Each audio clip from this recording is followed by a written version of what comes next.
ಸರ್ಕಾರ ಗೃಹ ಮಂತ್ರಾಲಯದ ಕರ್ತವ್ಯ ಏನ್ ಮಾಡ್ತಾ ಇದ್ದಾರೆ?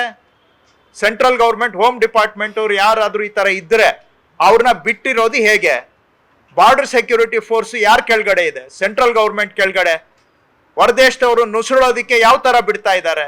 ನುಸುಳಿ ಬಂದಿರೋ ಮಾಹಿತಿ ಇದ್ರೆ ಸೆಂಟ್ರಲ್ ಗೌರ್ಮೆಂಟ್ನವ್ರು ಅವ್ರನ್ನ ಗುರುತಿಸಿ ಕಾನೂನು ಪ್ರಕಾರ ಯಾಕೆ ಕ್ರಮ ತಗೋತಾ ಇಲ್ಲ?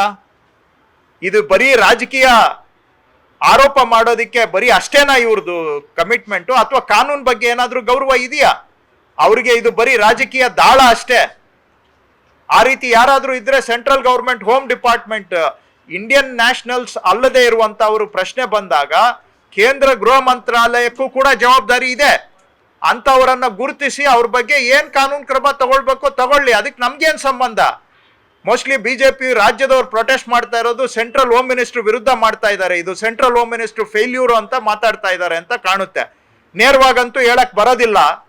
ಅದಕ್ಕೆ ನಮ್ಮ ರಾಜ್ಯ ಸರ್ಕಾರದ ಹೆಗಲ ಮೇಲೆ ಏನು ಬಂದೂಕನ್ನ ಇಟ್ಟು ಕೇಂದ್ರ ಗೃಹ ಮಂತ್ರಿಗಳ ಕಡೆಗೆ ಏನು ಗುರಿ ಮಾಡಿದಾರ ಅಂತ ನನ್ನ ಪ್ರಶ್ನೆ. ಅವರಿಗೆ ಏನ್ ಮಾಡ್ತಾ ಇದೆ ಸೆಂಟ್ರಲ್ ಗೌರ್ಮೆಂಟ್? ಬೇರೆ ದೇಶದವರಿದ್ರೆ ಇವ್ರಿಗೇನಾದ್ರೂ ಅದ್ರ ಬಗ್ಗೆ ಕಾಳಜಿ ಇದ್ರೆ ಹೋಗಿ ಅವ್ರು ಸೆಂಟ್ರಲ್ ಗೌರ್ಮೆಂಟ್ ಏನೇನೋ ಮಾಡ್ತಾರಲ್ಲ, enforcement directorate, CBI, IT, IB ಇವರೆಲ್ಲರೂ ಏನ್ ಮಾಡ್ತಾ ಇದ್ದಾರೆ? IB-ನವ್ರು ಇಲ್ವೇನು? ಯಾರ ಕೆಳಗಡೆ ಬರುತ್ತೆ IB? ಸೆಂಟ್ರಲ್ ಗೌರ್ಮೆಂಟ್ ಕೆಳಗಡೆ ಬರುತ್ತಾ ಇಲ್ವಾ? ಅವರೆಲ್ಲ ನಿದ್ದೆ ಮಾಡ್ತಾ ಇದ್ದಾರ?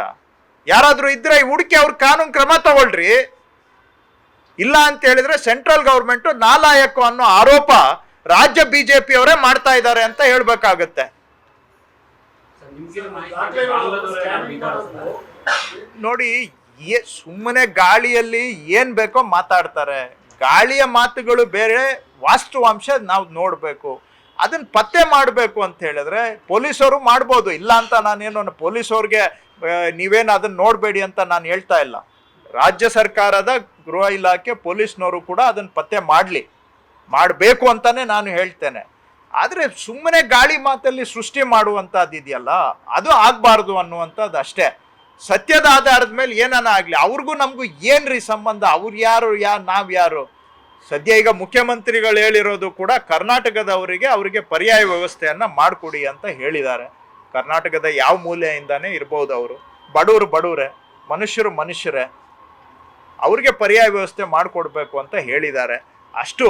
ಇನ್ನು ಅವರಿದ್ದಾರೆ ಇವರಿದ್ದಾರೆ ಅಂತ ಹೇಳಿದ್ರೆ ಅದಕ್ಕೆ ಬಿಜೆಪಿ ಅವರು ಇಲ್ಲಿ ಮೋಸ್ಟ್ಲಿ ಅದೇ ಸೆಂಟ್ರಲ್ ಗೌರ್ಮೆಂಟ್ ವಿರುದ್ಧ ಪ್ರೊಟೆಸ್ಟ್ ಮಾಡ್ತಾ ಇರ್ಬೇಕಷ್ಟೇ. ಅವ್ರ ಫೇಲ್ಯೂರ್ ವಿರುದ್ಧ ಮಾಡ್ತಾ ಇದ್ದಾರೆ.